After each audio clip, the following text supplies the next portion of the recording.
जय Hind friends, how are you friends. पिछली class में हम लोगों ने पर्यायवाची शब्द को देखना शुरू किया था। उसमें हम लोगों ने अपूर्ण पर्यायवाची शब्द क्या होता है उसको समझा था। फिर पूर्ण पर्यायवाची शब्द, पूर्णापूर्ण पर्यायवाची शब्द और क्षेत्रीय पर्यायवाची शब्द को देखा था। और साथ ही साथ जो उपपद है उसको भी समझा था कि उपपद की हेल्प से हम लोग कैसे किसी भी शब्द का जो अर्थ है उसको निकाल सकते हैं।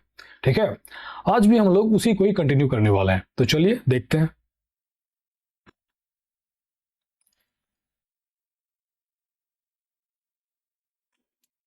देखिए, प्रश्न से ही क्लास को शुरू कर रहे हैं। आपके सामने कुछ शब्द हैं, इनके दो दो पर्यायवाची खोजने का प्रयास कीजिए। ये सभी शब्द स्टेट पीसीएस में पूछे गए प्रश्न हैं। तो बताइए, दो दो पर्यायवाची क्या होगा? हाथ, पानी और करी। हाथ, पानी और करी। ट्राई कीजिए। देखिए, ये सभी हाथ के ही पर्यायवाची है। ठीक है, ये सभी हाथ के ही पर्यायवाची है। पानी का अर्थ भी हाथ ही होता है। जैसे आप लोग सुने होंगे, चक्र पानी। चक्र पानी, चक्र पानी दो शब्द चक्र युक्त पानी से मिलकर बना है। पानी का अर्थ हाथ होता है, तो इसका पूरा अर्थ क्या होगा? जिसके हाथ में चक्र है। जिसके हाथ में चक्र है। तो चक्र किसके हाथ में होता है? नारायण, फिर भगवान विष्णु और कृष्ण जी, तीनों के हाथ में चक्र होता है। तो चक्र पाणी तीनों का पर्यायवाची होगा। समझ में आया? नारायण, विष्णु और कृष्ण तीनों का पर्यायवाची हो जाएगा चक्रपाणी। ठीक है, इसी तरह और एक शब्द है वज्रपाणी। ये भी देखिए, वज्र युक्त पानी से मिलकर बना है। तो पानी का अर्थ है हाथ, तो जिसके हाथ में वज्र है। वज्र किसके हाथ में है? भगवान इंद्र। तो वज्रपाणी इंद्र का पर्यायवाची हो जाएगा। इसी तरह शूलपाणी। देखिए, शूलपाणी भी दो शब्द शूल युक्त पानी से मिलकर बना है। पानी का अर्थ है हाथ, तो जिसके हाथ में शूल होता है। शूल एक प्रकार का कांटा है। ऐसा अगर तीन शूल है, तीन कांटा है, तो उसे त्रिशूल कहेंगे। तो शूल किसके हाथ में होता है? भगवान शिव के। फिर मां दुर्गा जी के हाथ में भी शूल होता है। तो शूल पानी शिव और दुर्गा दोनों का पर्यायवाची हो जाएगा। समझ में आया? इसी तरह अगर मैं बोलूं वीणा पानी। वीणा पानी, तो ये भी देखिए, वीणा युक्त पानी से मिलकर बना है। पानी का अर्थ हाथ है, तो जिसके हाथ में वीणा है, तो वीणा किसके हाथ में होता है? मां सरस्वती। तो मां सरस्वती का पर्यायवाची हो जाएगा वीणा पाणी। समझ में आया? इस तरह से आप वाक्यों को तोड़कर उसका अलग अलग अर्थ निकाल के उसके पर्यायवाची तक आराम से पहुंच सकते हैं। ठीक है, देखिए, पर्यायवाची शब्द का आज आखिरी क्लास है। कल से हम लोग एक नया टॉपिक शब्द युग्म को शुरू करने वाले हैं। मैं आप लोगों को एक पीडीएफ दे दूंगा जिसमें लगभग 2.5 लाख पर्यायवाची शब्द होगा। अब देखिए, 2.5 लाख पर्यायवाची शब्द को ना तो क्लास में करा पाना संभव है, ना तो आप लोग इसे पढ़ पाइएगा। अब इतना सारा है तो कैसे पढ़ लेंगे? इसीलिए मैं आप लोगों को क्लास में एक तरीका बताता हूँ, एक पद्धति बताता हूँ। जैसे संधि विच्छेद के माध्यम से या फिर उपपद के माध्यम से आप लोग किसी भी शब्द का पर्यायवाची कैसे निकाल सकते हैं। जैसे चक्र पानी। देखिए, चक्र पानी दो शब्द चक्र और पानी से मिलकर बना है। पानी का अर्थ हाथ होता है, तो इसका समग्र अर्थ होगा जिसके हाथ में चक्र है। अब आप सबको पता है किसके हाथ में चक्र होता है? नारायण, विष्णु और कृष्ण। तो चक्र पानी इन तीनों का पर्यायवाची हो जाएगा। ठीक है, तो इस तरह से आप लोग संधि विच्छेद के माध्यम से, उपपद के माध्यम से, बिना किसी परेशानी के जितना भी पर्यायवाची शब्द है सबको कर सकते हैं। ठीक है, देखिए टीचर का काम समझाना है, रटवाना नहीं, और 2 दिन से मैं वही कर रहा हूं। आप लोगों को एक पद्धति, एक तरीका समझाने का प्रयास कर रहा हूं, किस तरह से आप लोग संधि विच्छेद या फिर उपपद के माध्यम से किसी भी शब्द का अर्थ को निकाल सकते हैं। ठीक है, तो अब देखिए करी। करी का अर्थ भी हाथ है। देखिए करी जो है मूल शब्द कर से आया है। कर का अर्थ हाथ होता है, इसका अर्थ सूंड भी है, तो सूंड गणेश जी के पास होगा और हाथी के पास होगा। इसका और एक अर्थ है टैक्स, कर, टैक्स जो हम लोग सरकार को भरते हैं। ठीक है, इसका और एक अर्थ है किरण। ठीक है, किरण को भी कर कहा जाता है। और कर का और एक अर्थ है करने वाला, करने वाला। जैसे हम लोग बोलते हैं ना, तू क्या कर लेगा, दम है तो करके दिखा, करके दिखा, कर, तो वही कर का अर्थ है करने वाला। अब देखिए कर में जब ई प्रत्यय लगता है तब ये करी हो जाता है। ई प्रत्यय लग गया। अब ई प्रत्यय का अर्थ है निहित होना। ठीक है, ई प्रत्यय का अर्थ है निहित होना, निहित। तो जिसके पास हाथ है वो क्या है, करी है। तो करी का अर्थ हाथ भी होता है। देखिए इसको ऐसे समझिए,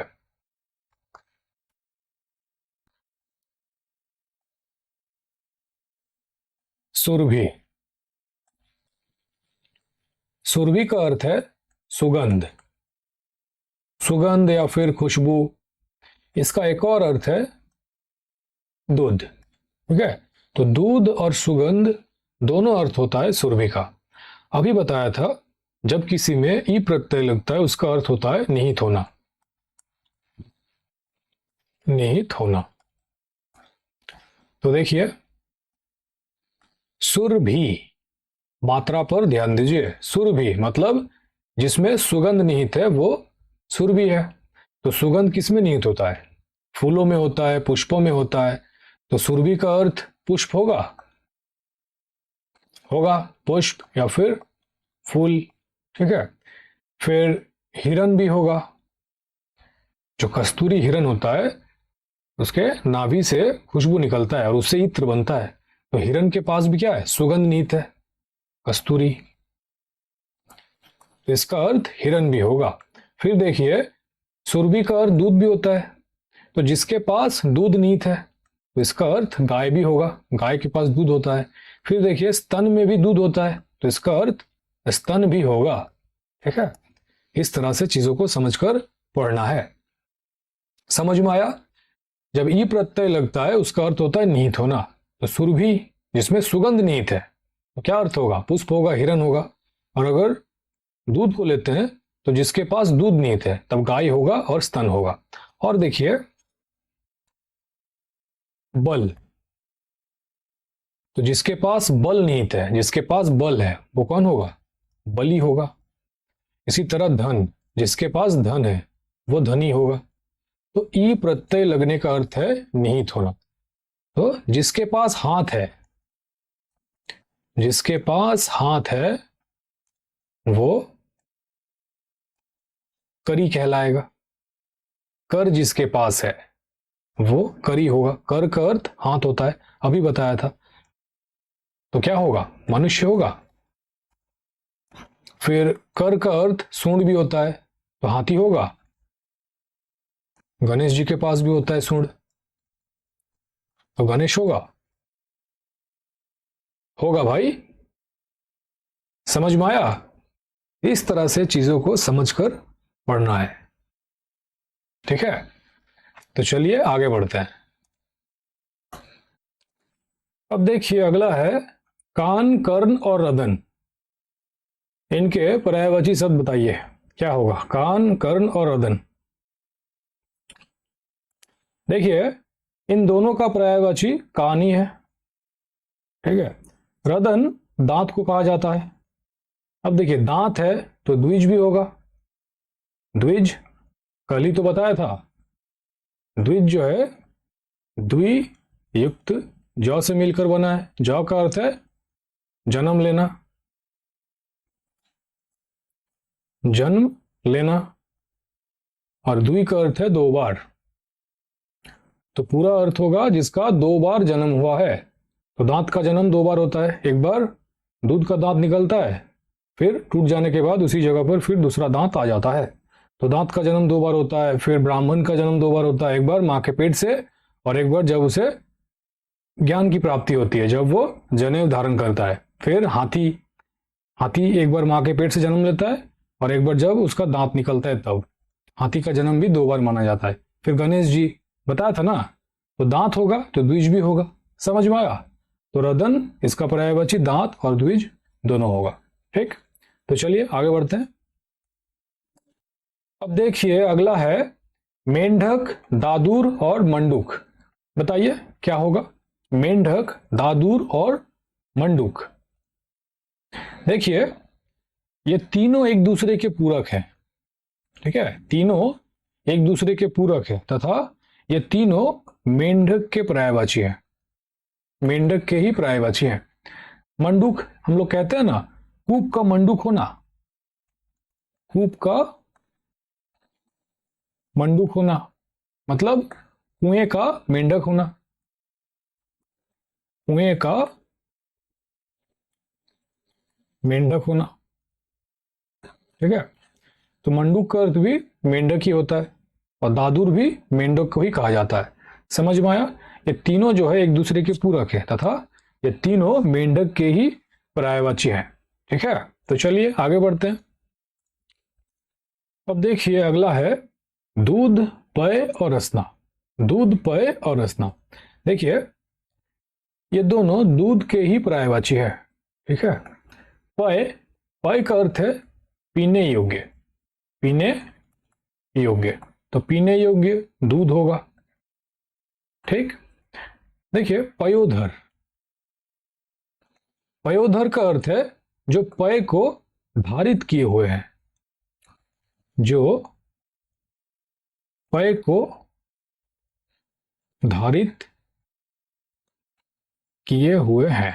ठीक है, तो स्तन हो जाएगा, स्तन होगा ना। स्तन जो है दूध को धारण करता है, स्तन में दूध रहता है, स्तन को दबाएंगे या फिर खींचेंगे तो उसमें से क्या दूध निकलता है। ठीक है, गाय का देखे है ना, बाल्टी लगा के स्तन को खींचते हैं तो दूध निकलता है। तो स्तन जो है दूध को धारित करता है, तो स्तन हो जाएगा। फिर समुद्र भी होता है, समुद्र, समुद्र का पर्यायवाची है, समुद्र को रत्नाकर भी कहा जाता है, रत्नाकर। ठीक, तो पयोधर स्तन होगा, समुद्र होगा। ठीक है, अब देखिए रसना, रसना का अर्थ है जो रसास्वादन करता है, जो रसास्वादन करता है। तो रसा का स्वादन कौन करता है? जीव। तो रसना जो है जीव का पर्यायवाची है। ठीक है, जीव का पर्यायवाची है। समझ में आया? तो चलिए आगे बढ़ते हैं। अब देखिए नारी का पर्यायवाची शब्द। नारी को मेहताब कहा जाता है, मेहताब चंद्रमा को भी कहा जाता है। ठीक है, और सूर्य को आफताब कहा जाता है, सूर्य को आफताब, चंद्रमा को मेहताब कहा जाता है। देखिए अक्सर हम लोग नारी की तुलना, लड़कियों की तुलना चांद से करते हैं, चांद सा चेहरा, चांद सा मुखड़ा, ठीक है, चांद मेरा दिल, चांदनी हो तुम, इस तरह का चूना लगाते हैं ना। तो चांद से तुलना करने के कारण इन्हें मेहताब कहा जाता है। फिर इन्हें भामा भी कहा जाता है, ठीक, कामिनी भी कहा जाता है, दारा भी कहा जाता है। ठीक है, फिर इन्हें ललना, ललना भी कहा जाता है और नागरी भी कहा जाता है। देखिए नागरी चंचल स्त्री या फिर चतुर स्त्री को कहा जाता है, चतुर, धुर्रन टाइप की जो होती है, खुर्राट, चतुर चंचल स्त्री को नागरी कहा जाता है। तो नारी का पर्यायवाची हो जाएगा मेहताब, भामा, कामिनी, दारा, ललना, फिर नागरी। ठीक है। अब देखिए गंगा, गंगा को जानवी कहा जाता है, जानवी।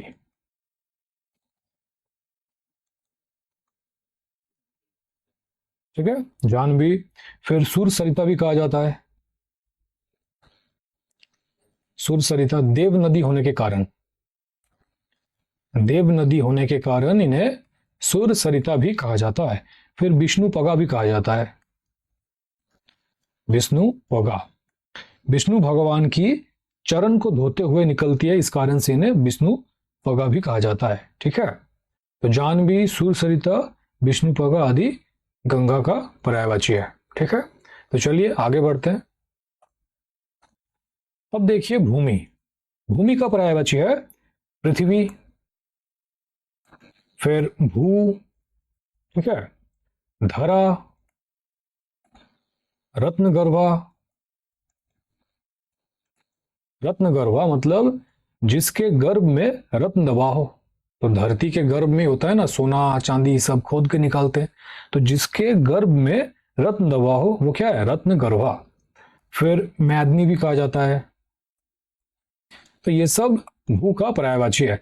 अब देखिए इन सब के अंत में अगर आप पुत्री लगा देंगे तो सब माता सीता का पर्यायवाची बन जाएगा। माता सीता पढ़ाते वक्त बोला था ना कि माता सीता का जन्म भू से हुआ था, भूमि से हुआ था, तो भूमि का पुत्री है।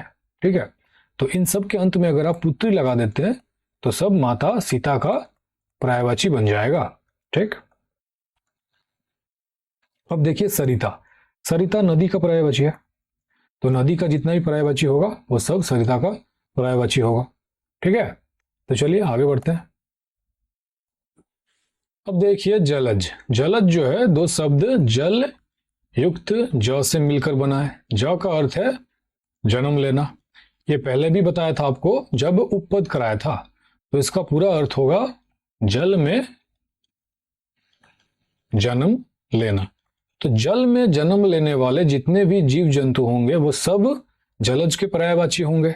तो क्या होगा, कमल, कमल का जन्म जल में ही होता है। फिर शंख, मोती, ठीक है, मछली, ये सब जलज के पर्यायवाची होंगे।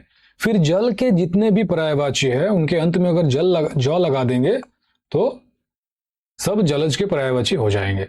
तो जलज, जल के पर्यायवाची क्या है, नीर है, तो नीर और अंत में जौ लगा देंगे तो नीरज हो जाएगा, तो नीरज भी जलज का पर्यायवाची होगा। ठीक है, इसी तरह से अंबु, जल का पर्यायवाची अंबु है, तो अंबुज, अंत में जौ लगा देंगे। वही तो बोला, जल का जितना भी पर्यायवाची है उसके अंत में अगर जौ लगा देंगे तो वे सभी जलज के पर्यायवाची बन जाएंगे। फिर पंकज, पंख, पंख मतलब जो दलदली मिट्टी होता है, पांक, पांक, पोखर जब सूख जाता है तो दलदली मिट्टी बचता है ना, उसी को पांक कहा जाता है, पंख। तो पंख में ज लग गया, पंकज, ये भी हो जाएगा जलज के पर्यायवाची। ठीक है, अब देखिए नीरज, नीरज जो है एक कमल, कमल का पर्यायवाची है। ठीक है, कमल, तो कमल को पुंडरीक भी कहा जाता है, पुंडरीक। फिर राजीव भी कहा जाता है, राजीव राम का भी पर्यायवाची है, राम को कमल नयन भी कहा जाता है। ठीक है, फिर सतदल, सतदल भी कमल का ही पर्यायवाची है। तो नीरज, कमल, पुंडरीक, राजीव, सद्दल आदि सब कमल के पर्यायवाची है। देखिए कमल को सद्दल कहा जाता है लेकिन गुलाब को सतपत्र कहा जाता है, इसको भी लिख लीजिए। गुलाब, गुलाब का पर्यायवाची होगा सतपत्र। ठीक है, सतपत्र। गुलाब को स्थल कमल भी कहा जाता है, स्थल कमल, ये जल में खिलता है कमल और गुलाब स्थल में खिलता है, तो स्थल कमल। इसको सुमना भी कहा जाता है, सुमनम। ठीक है, और पाटल भी कहते हैं, गुलाब को पाटल भी कहा जाता है और इसे वंत पुष्प भी कहा जाता है, वंत पुष्प, वंत पुष्प। तो गुलाब को सतपत्र कहते हैं और कमल को सद्दल। ठीक है, मिक्स मत कीजिएगा, समझ में आया। तो चलिए आगे बढ़ते हैं। अब देखिए नीरव, नीरव का पर्यायवाची होगा शांत, शांत, ठीक है। जलद, ये भी जल युक्त द से मिलकर बना है, द का अर्थ है देने वाला, ये भी पहले पढ़ाया जा चुका है, तो पूरा अर्थ होगा जल देने वाला। तो जल कौन देता है? मेघ। फिर बादल, ठीक है, तो मेघ बादल सब जलद के पर्यायवाची होंगे। फिर मेघदूत, मेघदूत, ठीक है, समझ में आया? तो चलिए आगे बढ़ते हैं। अब देखिए कामदेव, हम लोग रामायण से 4 नामों के पर्यायवाची को देख चुके थे, महाभारत से भी 4 नामों के पर्यायवाची को देख चुके थे। शिव परिवार से 4 नामों के पर्यायवाची को देखना बाकी था, शिव जी, पार्वती जी, गणेश जी और कार्तिक जी का। तो शिव परिवार को देखने से पहले कामदेव का पर्यायवाची क्या है उसको देख लीजिए। उससे पहले एक कहानी सुनिए। देखिए, एक असुर होता है और असुर लोगों का जीवन का बस एक ही उद्देश्य है, तपस्या करो और अमरत्व प्राप्त करने का प्रयास करो। और वे इस काम के लिए एक ही जन को चुनते हैं, उनका नाम है भगवान ब्रह्मा। और ब्रह्मा जी की खासियत है, कोई इन्हें 2 बार पुकार ले या फटाक से आ जाते हैं। इन्हें जल्दी आने का आदत है, ये जल्दी जल्दी आते हैं, फिर कुछ भी उल्टा सीधा वरदान देकर रायता फैला देते हैं, ठीक है। और वही चीज यहां पर भी हुआ। असुर ने तपस्या किया, ये महाराज फटाक से आ भी गए। असुर लोगों की जुबान पर एक डायलॉग रटा हुआ है कि मुझे अमरत्व प्रदान कीजिए, और ब्रह्मा जी भी एक डायलॉग रट के बैठे हैं कि बेटा, जिसने जन्म लिया उसे मरना है, यह सृष्टि का नियम है, जो जन्म लेगा वो मरेगा, यह सृष्टि का नियम है। अतः अमरत्व नहीं मिल सकता, अमरत्व को छोड़कर कुछ और मांग लीजिए। अब ये असुर ठहरा क्षण, इसने अपना दिमाग चलाया, ये देखा भगवान शिव जी का जो धर्म पत्नी है उनका अभी अभी देहांत हुआ है। शिव जी दुखी है, टूटे हुए हैं और गहरे तपस्या में लीन है, गहरे तपस्या में बैठे हुए हैं। तो असुर ने दिमाग चलाया कि भगवान शिव जी के पुत्र के अलावा कोई भी नहीं मार सकता, ऐसा वरदान दीजिए। ब्रह्मा जी ने कह दिया तथास्तु, हो गया कांड। फिर इस असुर ने इतना तबाही मचाया, जितने भी देवता थे सबको मारा पीटा खदेड़ दिया। देवराज इंद्र अपना इंद्रलोक छोड़ के भाग गए, ठीक है। सारे देवता परेशान, पिटे हुए, ठीक है, लाचार, कोई मार भी नहीं सकता, मर ही नहीं रहा, क्योंकि मार तो सिर्फ भगवान शिव जी का पुत्र ही सकता है। अब ये तपस्या में डूबे हुए हैं, इनका तपस्या टूटे, ये शादी करे, फिर पुत्र पैदा हो, फिर ये मरे, बहुत लंबा प्रोसेस है। और तपस्या भी टूटना जरूरी है, तभी तो बाकी काम होगा। तो सारे देवता एक जगह इकट्ठा हुए, सारे देवता एक जगह इकट्ठा हुए और दिमाग लगाया कि भगवान शिव जी का तपस्या तोड़ना है। और इसके लिए ये सारे देवता कामदेव को पकड़े हैं कि कामदेव, काम बाण चलाइए शिव जी के ऊपर, ठीक है। शिव जी का तपस्या भंग होगा, शादी करेंगे, फिर पुत्र पैदा होगा और ये मरेगा। अब कामदेव शिव जी पर बाण चलाए। अब शिव जी कोई मामूली भगवान तो है नहीं, देवों का देव है, महादेव। अब एक बाण से क्या होगा? तो कामदेव के पास 5 बाण होता है, ये 5 बाण चला दिए, ठीक है। तो कामदेव के पास 5 बाण होता है, तो कामदेव को पंचसर कहा जाता है। पंचसर, सर का बाण है, तो 5 सर है, तो 5 बाण चला दिए। अब 5 बाण चला दिए तो शिव जी का तपस्या गया टूट। गुस्से में एकदम तिल मिलाए, शिव जी का तीसरा नयन खुला और कामदेव जी को फूंक डाले, वहीं पर जला के भस्म कर दिए। तो कामदेव जल गए, कामदेव के पास अपना शरीर नहीं है, जल गया तो इसलिए कामदेव को कहा जाता है अनंग। अनंग, जिसके पास अंग ना हो, जला दिए तो अंग कहाँ रहेगा, इसलिए अनंग कहा जाता है। समझ में आया? तो कामदेव तो जल गए, भस्म हो गए, ठीक है। फिर शिव जी का तपस्या भंग हुआ, शिव जी शादी करते हैं, फिर पुत्र पैदा होता है, फिर जाके इस असुर का वध होता है। समझ में आया स्टोरी? तो कामदेव के पास पंच सर होता है, कामदेव के पास शरीर नहीं होता। क्यों नहीं होता? स्टोरी में बता दिया। अब देखिए पुष्प धनवा, कामदेव जी को पुष्प धनवा भी कहा जाता है। पुष्प धनवा क्यों कहते हैं?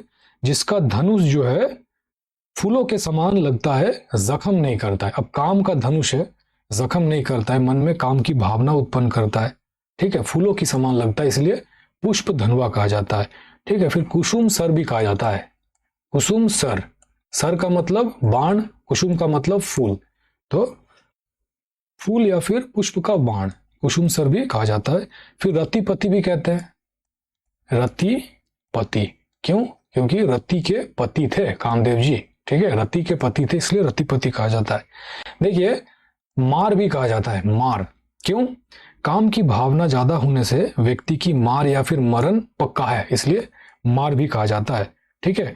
फिर मनमत भी कहा जाता है, मनमत, मन को मत देता है, इसलिए मनमत कहा जाता है, ठीक है। फिर मनोज भी कहा जाता है, मनोज। मनोज क्यों कहते हैं? कामदेव का शरीर नहीं है, अनंग है, इसलिए ये मन में, हमारे मन में जन्म लेता है। देखिए मनोज जो है मन युक्त जौ से मिलकर बना है। अब जौ का अर्थ कल भी बताया था जब उपपद किया था, जन्म लेना, तो मन में जन्म लेता है, इसलिए मनोज कहा जाता है, ठीक है। फिर इन्हें मदन मोहन भी कहा जाता है, मदन मोहन बोल रहा हूं, मदन कहा जाता है। मैंने आपको कृष्ण पढ़ाते समय मदन मोहन बताया था, इसलिए मुंह से निकल गया मदन मोहन, ठीक है। मदन मोहन मतलब ये मदन युक्त मोहन शब्द से बना है। मदन मतलब कामदेव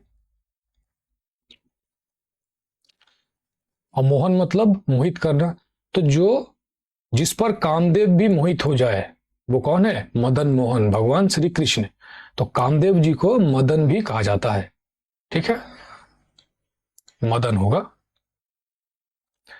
तो एक पर्यायवाची क्या हो जाएगा? मदन, ठीक है, मदन भी कहा जाता है कामदेव जी को। तो पंच सर, जिसके पास 5 सर हो, पंच सर अनंग, जिसका शरीर नहीं है, जल गया था ना, शिव जी जला दिए थे, तो अनंग। पुष्प धनवा, जिसका धनुष जो है पुष्प के समान, फूलों के समान लगता है, जख्म नहीं करता है, ठीक है, काम की भावना जगाती है, उसे पुष्प धनवा कहा जाता है। कुसुम सर, वही फूल, फूलों का बाण। रतिपति, रति जी के पति थे। मार, मृण्मय और मनोज, ठीक है, और मदन भी कहा जाता है, याद रहेगा। अब चलिए देखते हैं शिव जी के परिवार से जो 4 नामों के पर्यायवाची देखना था उसे देखते हैं। देखिए शिव जी को कामारी कहा जाता है। कामारी जो है 2 शब्द काम युक्त अरि से मिलकर बना है। अरि का मतलब होता है शत्रु और काम मतलब कामदेव। तो जो कामदेव का शत्रु है वो कौन है? कामारी है। कामदेव को जला दिए थे ना, अभी बताए स्टोरी में, भस्म कर दिए थे। तो जो कामदेव का शत्रु है, कामदेव को भस्म किया था, इसलिए इन्हें कामारी कहा जाता है, ठीक है। अरि का मतलब शत्रु होता है, कल भी बताया था। कंसारी, कंस का शत्रु कौन है? श्री कृष्ण। कंसारी, कंस युक्त अरि, अरि मतलब शत्रु होता है, तो कामारी काम युक्त अरि से मिलकर बना है। तो जो कामदेव के शत्रु है शिव जी, ठीक है। फिर इन्हें रुद्र कहा जाता है। रुद्र ये गुस्से वाले हैं बहुत, ठीक है, इस कारण से इन्हें रुद्र कहा जाता है। आशुतोष भी कहा जाता है, आशुतोष। देखिए आशुतोष जो है आशु युक्त तोष से मिलकर बना है, ठीक है, 2 शब्द आशु युक्त तोष से मिलकर बना है। आशु का मतलब है शीघ्र और तोष का मतलब है प्रसन्न। तो जो शीघ्रता से प्रसन्न हो जाए वो कौन है? आशुतोष है। भोले बाबा नाम ही है भोले। अब सुबह कुछ बोलिए और शाम तक भूल जाते हैं, इतने भोले हैं, ठीक। इस कारण से इन्हें आशुतोष भी कहा जाता है। तो जो शीघ्रता से प्रसन्न होता है, लिख लीजिएगा वाक्य को, जो शीघ्रता से प्रसन्न हो उसे आशुतोष कहा जाता है, ठीक है। फिर इन्हें नीलकंठ कहा जाता है। नीलकंठ, जहर पी गए थे ना, इस कारण से गला जो है नीला पड़ गया था, तो नीलकंठ। फिर पंचानन, पंचानन भी कहा जाता है। देखिए पंचानन जो है इनका 5 मुख था, इस कारण से इन्हें पंचानन भी कहा जाता है। पंचानन शिव जी को भी कहा जाता है और हनुमान जी को भी कहा जाता है। पंचानन हनुमान, इसको भी ध्यान में रखिएगा, ठीक है। हनुमान जी को भी पंचानन कहा जाता है। चतुरानन ब्रह्मा जी को कहा जाता है, ब्रह्मा जी के 4 मुख है, ठीक है। दशानन रावण को कहा जाता है। पंचानन शिव और हनुमान को कहा जाता है। जो षडानन है, सठानन, वो कार्तिक जी को कहा जाता है। कार्तिक जी का 6 मुख है, ठीक है। तो कामारी, रुद्र, आशुतोष, नीलकंठ और पंचानन याद रहेगा। तो चलिए आगे बढ़ते हैं। अब देखिए माता पार्वती। पार्वती जी को वामांगी कहा जाता है। वामांगी, वामांगी शब्द वाम युक्त अंग युक्त ई से मिलकर बना है।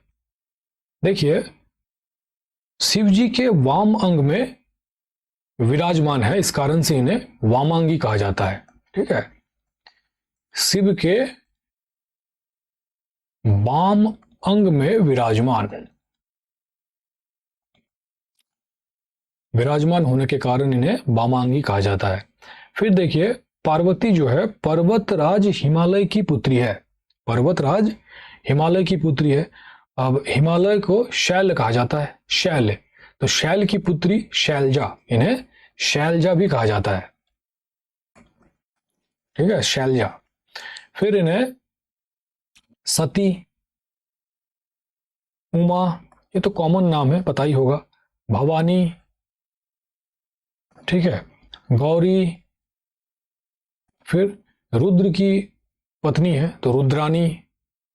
भगवान शिव को रुद्र भी तो कहा जाता है, गुस्सैले हैं इस कारण से, तो रुद्रानी, ठीक है। देखिए वामांगी जो है माता पार्वती को भी कहा जाता है और वामांगी का अर्थ पत्नी भी होता है, ठीक है, पत्नी। तो वामांगी माता पार्वती को भी कहेंगे और ये पत्नी का भी पर्यायवाची होगा। समझ में आया। देखिए सती, सती शब्द का अर्थ क्या है? पवित्र, ठीक है, पवित्रता के कारण इन्हें सती कहा जाता है। तो वामांगी, शैलजा, सती, उमा, भवानी, गौरी, रुद्रानी, ठीक, ये सब हो जाएगा माता पार्वती का पर्यायवाची, ठीक है। तो चलिए अब आगे देखते हैं। अब देखिए गणेश जी। गणेश जी को मोदक प्रिय कहा जाता है, मोदक प्रिय। फिर इन्हें महाकाय भी कहा जाता है। महाकाय का अर्थ है बड़ा शरीर। गणेश जी दबा के मोदक खाते थे, इस कारण से उनका शरीर बड़ा था, बढ़ गया था, तो महाकाय कहा जाता है। फिर इन्हें वक्रतुंड भी कहा जाता है। देखिए वक्रतुंड, वक्र युक्त तुंड शब्द से मिलके बना है। वक्र का अर्थ है टेढ़ा, टेढ़ा है फिर भी मेरा है, तो टेढ़ा, और तुंड का अर्थ है सुंड, ठीक है। तो गणेश जी का जो सुंड है कुछ इस तरह से टेढ़ा है। आप लोग फोटो में या फिर मूर्ति में देखिएगा, ऐसा टेढ़ा सुंड है, इस कारण से इन्हें वक्र तुंड कहा जाता है, ठीक है। फिर इन्हें गौरी सुत, पार्वती नंदन, पार्वती नंदन, माता पार्वती जी के बेटे हैं तो पार्वती नंदन कहा जाता है। तो ये सब तो कॉमन नाम है, पता ही होगा, ठीक है। फिर इन्हें द्विज भी कहा जाता है, कल बताया था ना द्विज का अर्थ, जिसका 2 बार जन्म होता है। तो गणेश जी का भी जन्म 2 बार हुआ था, इस कारण से इन्हें द्विज कहा जाता है। फिर इन्हें गजानन भी कहा जाता है। देखिए गजानन गज युक्त आनंद शब्द से मिलकर बना है। गज का अर्थ है हाथी और आनंद शब्द का अर्थ है मुख। तो गणेश जी का जो मुख है वो हाथी जैसा है, ठीक है, इस कारण से इन्हें गजानन कहा जाता है, ठीक है। फिर इन्हें विघ्नहर्ता, जो विघ्न को हरते हैं। विघ्न हरता कहा जाता है, विनायक भी कहा जाता है। विनायक का अर्थ है सबसे पहले पूजे जाते हैं। देखेंगे जब भी पूजा पार्वण होता है तो सबसे पहले गणेश जी को पूजा जाता है, फिर बाकी देवी देवताओं को। ठीक, इस कारण से इन्हें विनायक भी कहा जाता है। तो मोदक प्रिय, महाकाय, वक्रतुंड, गौरीसुत, पार्वती नंदन, द्विज, गजानन, विघ्नहर्ता, विनायक आदि गणेश जी को कहा जाता है। ठीक है, तो चलिए आगे बढ़ते हैं। अब देखिए कार्तिक जी। कार्तिक जी को शिव सुत कहा जाता है। शिव जी के पुत्र हैं, इस कारण से इन्हें शिव सुत कहा जाता है। फिर इन्हें पार्वती नंदन भी कहा जाता है। माता पार्वती जी के बेटे हैं तो पार्वती नंदन भी कहा जाता है। कार्तिक जी को मयूर वाहक भी कहा जाता है। मयूर कार्तिक जी का वाहन है, इस कारण से इन्हें मयूर वाहक भी कहा जाता है। कार्तिक जी को सर्वभव भी कहा जाता है। देखिए सर्वभव जो है सर युक्त भव से मिलकर बना है। सर का अर्थ है बाण, ठीक है, और भव का अर्थ है निर्मित। तो पूरा अर्थ होगा जिसका जन्म बाण द्वारा हुआ हो, वो कौन है? सर्वभव है, अर्थात कार्तिक जी है। ठीक है, फिर कार्तिक जी को किर भी कहा जाता है, ठीक है, स्कंद भी कहा जाता है और सडानन भी कहा जाता है। देखिए सडानन जो है सठ युक्त आनन से मिलकर बना है। सठ का अर्थ है छह और आनन का अर्थ है मुख। तो जिसका छह मुख हो, तो कार्तिक जी का छह मुख है, इस कारण से इन्हें सडानन भी कहा जाता है। तो शिवसूत, पार्वती नंदन, मयूरवाहक, सर्वभव, कीर, स्कंद और सडानन, ये सब कार्तिक जी का पर्यायवाची है। समझ में आया? तो चलिए आगे बढ़ते हैं। अब देखिए तड़ित का पर्यायवाची शब्द क्या है। तड़ित को बिजली, विद्युत, बिजुरी आदि कहा जाता है। तो बिजली, विद्युत, फिर बिजुरी आदि कहा जाता है।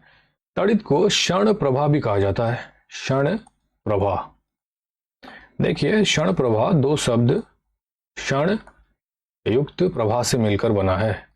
ठीक है, क्षण का अर्थ है एक पल में, एक पल में या फिर एक क्षण में, और प्रभा का अर्थ है प्रकाश, प्रकाश पुंज। तो इसका पूरा अर्थ होगा एक क्षण के लिए जो प्रकाश पुंज उत्पन्न होता है। ठीक है, एक क्षण के लिए जो प्रकाश पुंज उत्पन्न होता है उसे क्षण प्रभा कहा जाता है, तड़ित कहा जाता है। समझ में आया? देखिए तड़ित को दामिनी भी कहा जाता है, दामिनी, इसे सौदामिनी भी कहा जाता है। तो ये सब हो जाएगा तड़ित का पर्यायवाची शब्द। ठीक है, बिजली, विद्युत, बिजुरी, क्षण प्रभा, दामिनी, सौदामिनी। ठीक है, अब देखिए हाटक, हेम और हिरण्य, ये सभी सोना का पर्यायवाची है। ठीक है, सोना का पर्यायवाची है। देखिए सोना का एक और पर्यायवाची है कनक। कनक, सोना को कनक भी कहा जाता है, याद रहेगा। हिरण्य जो है ये सोना का भी पर्यायवाची है और संसार का भी पर्यायवाची है, इसको ध्यान में रखेंगे। ठीक है, यह संसार का भी पर्यायवाची है और सोना का तो है ही। एक शब्द होता है हिरण्य गर्भा, हिरण्य गर्भा। देखिए हिरण्य गर्भा दो शब्द हिरण्य युक्त गर्भा से मिलकर बना है। हिरण्य का दो अर्थ है, आपके सामने ही है, सोना और संसार, सोना और संसार। और गर्भा का मतलब है गर्भ, तो इसका पूरा अर्थ होगा जिसके गर्भ में सोना दबा हो या फिर जिसके गर्भ में संसार दबा हो। ठीक है, तो दो अर्थ आ रहा है, जिसके गर्भ में सोना दबा हो। तो किसके गर्भ में सोना दबा है? पृथ्वी तो ये पृथ्वी का भी पर्यायवाची होगा और लक्ष्मी भी होगा। ठीक है, लक्ष्मी।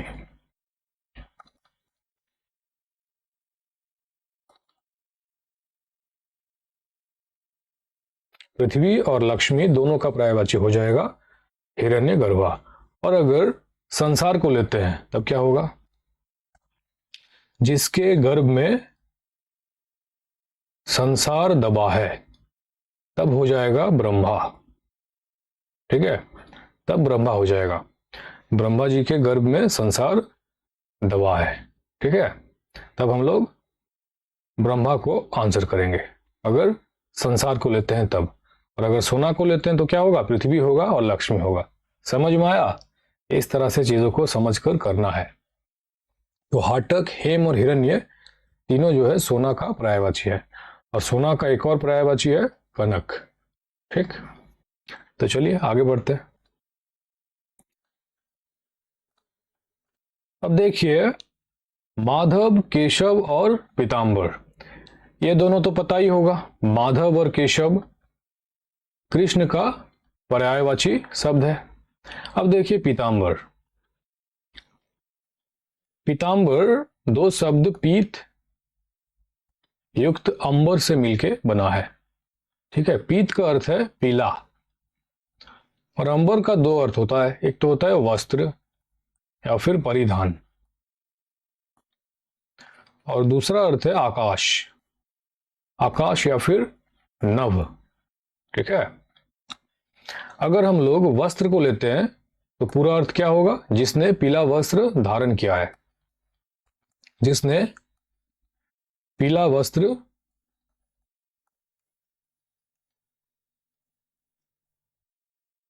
धारण किया है।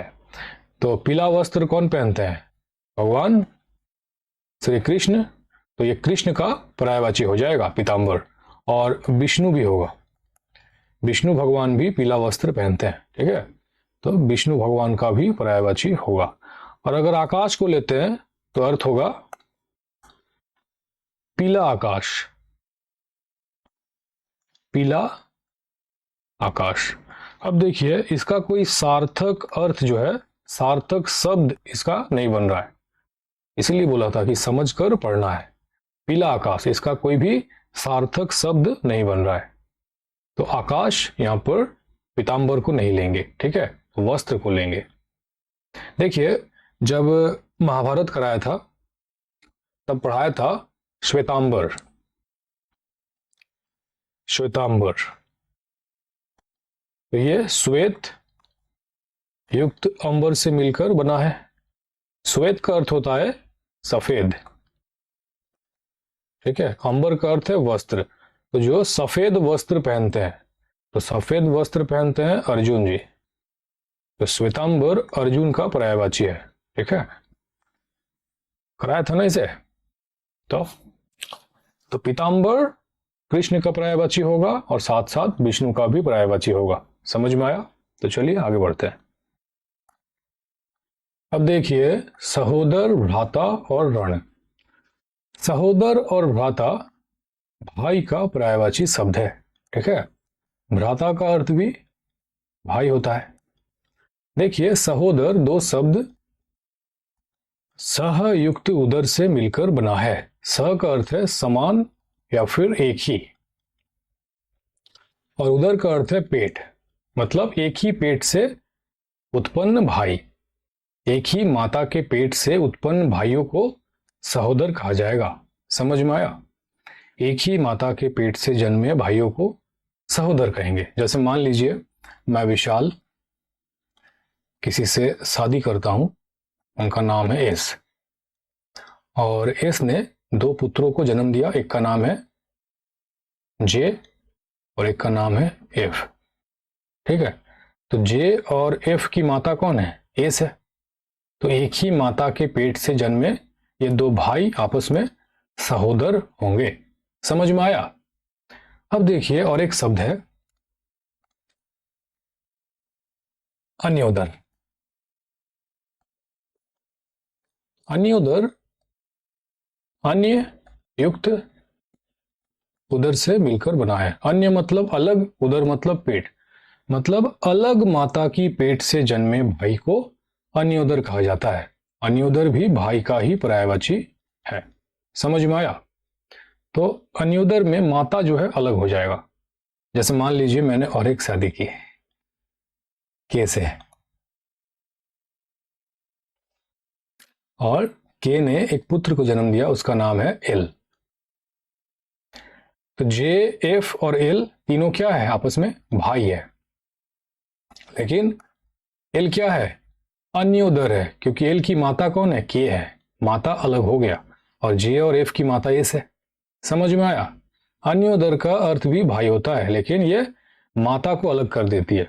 अन्य माता की पेट से जन्मे भाई को अन्योदर कहा जाता है। ठीक है, देखिए एक कहानी है, सुनिए।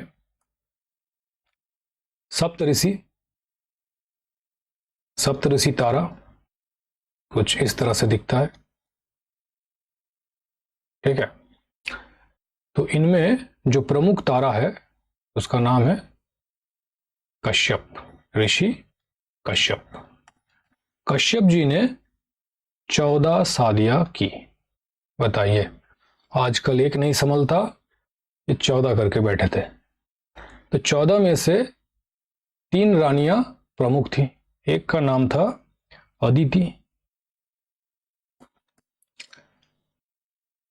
दूजा थी दीति, और तीसरे का नाम था दनु। ठीक है, अदिति से जो जन्मे पुत्र हैं वो आदित्य कहलाए। आदित्य, देखिए आदित्य सूर्य का भी पर्यायवाची है, आदित्य देवता का भी पर्यायवाची है, और जो सुगंधित वस्तु होता है ना, सुगंधित, उसका भी पर्यायवाची है। और दिति से जो पुत्र जन्मे उन्हें दैत्य कहा जाता है, दैत्य। और धनु से जन्मे पुत्र को दानव। तो देवता, दैत्य और दानव।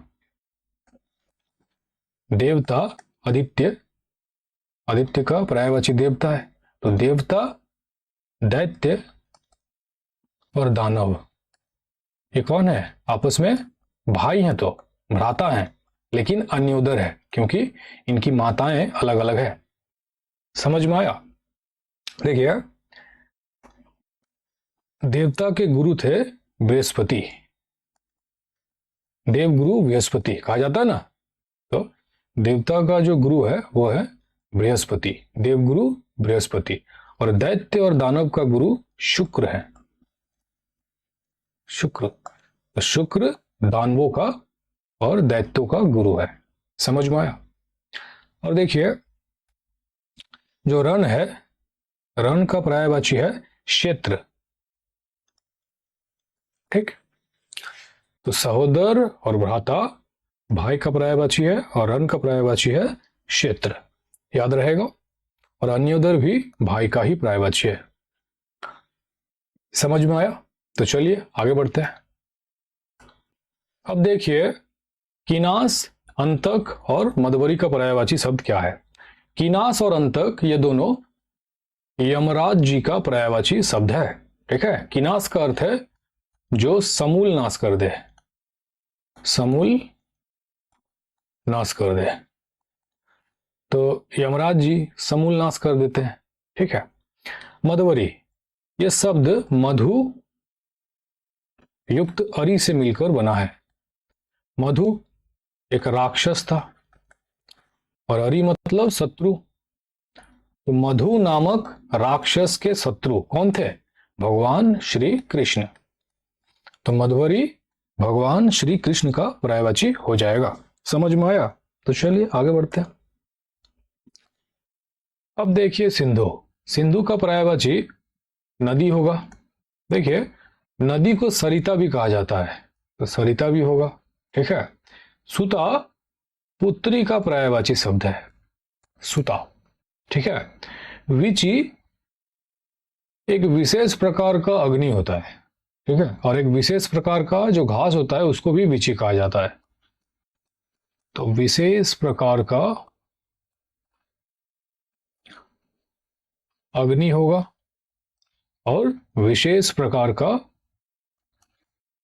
घास को भी विची कहा जाता है। समझ में आया? अब देखिए वृषभानुजा। वृषभानुजा को आप दो तरह से तोड़ सकते हैं। एक तो है वृषभानु युक्त जा। अब देखिए वृषभानु मथुरा के राजा थे, मथुरा के राजा, और जा का मतलब होता है जन्म लेने वाली। तो मथुरा के घर में जन्म लेने वाली कौन थी? राधा।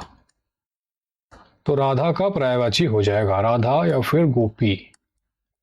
ठीक है, राधा या गोपी का पर्यायवाची वृषभानुजा हो जाएगा। और एक प्रकार से आप वृषभानुजा को तोड़ सकते हैं। देखिए वृषभ युक्त अनुजा। ठीक है, वृषभ का मतलब होता है बैल, और अनुजा बताया था ना, अनुज का मतलब है छोटा भाई, और जा तो स्त्रीलिंग हो जाएगा, तो बहन। तो बैल का बहन कौन होगा? गाय होगा। ठीक है, तो गाय भी हो जाएगा वृषभानुजा का पर्यायवाची। डिपेंड करता है आप कैसे तोड़ते हैं।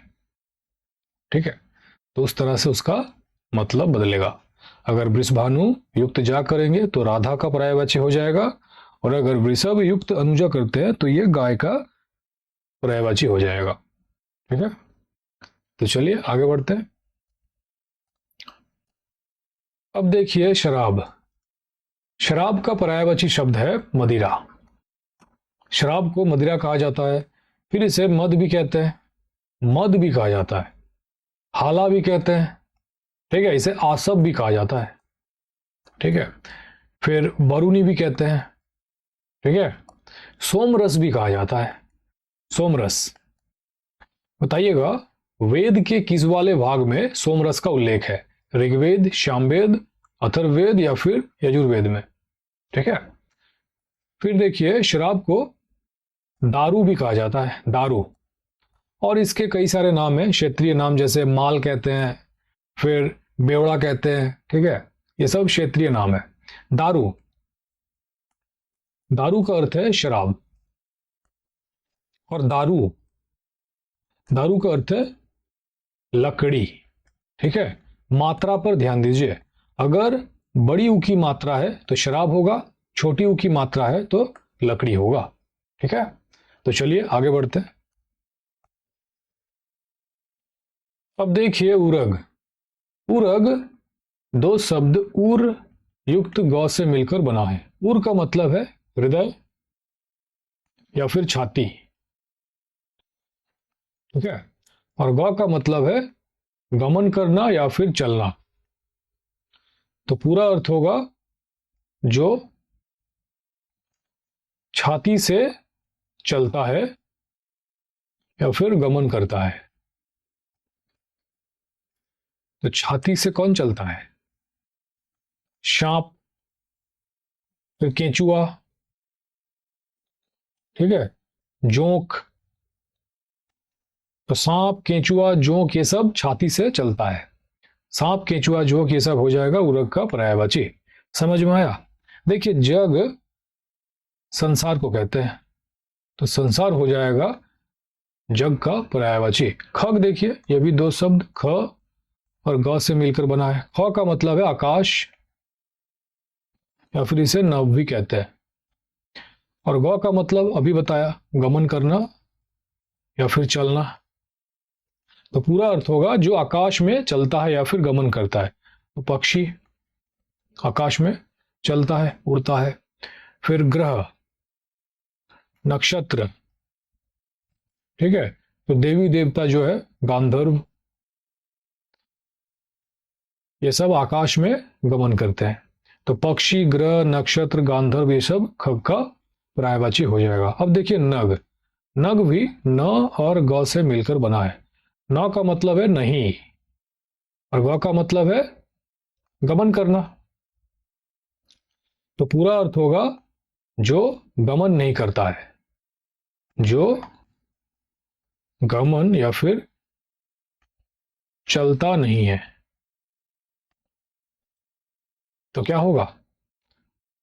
पेड़ चलता है, एक जगह पर खड़ा रहता है। फिर पर्वत, पहाड़, ये सब चलता नहीं है, एक ही जगह पर खड़ा रहता है। ठीक है, इस तरह से। तो पेड़, पर्वत, ये सब नग का पर्यायवाची हो जाएगा। समझ में आया? तो चलिए आगे बढ़ते हैं। अब देखिए, वैशाख नंदन, चक्रीवाण, जानवी। जानवी का पर्यायवाची गंगा होता है, अभी कुछ ही देर पहले ही कराया था। ठीक है, और है धूसर। देखिए, धूसर, चक्रीवाण और वैशाख नंदन, ये सभी गधा का पर्यायवाची है। ठीक है, गधा।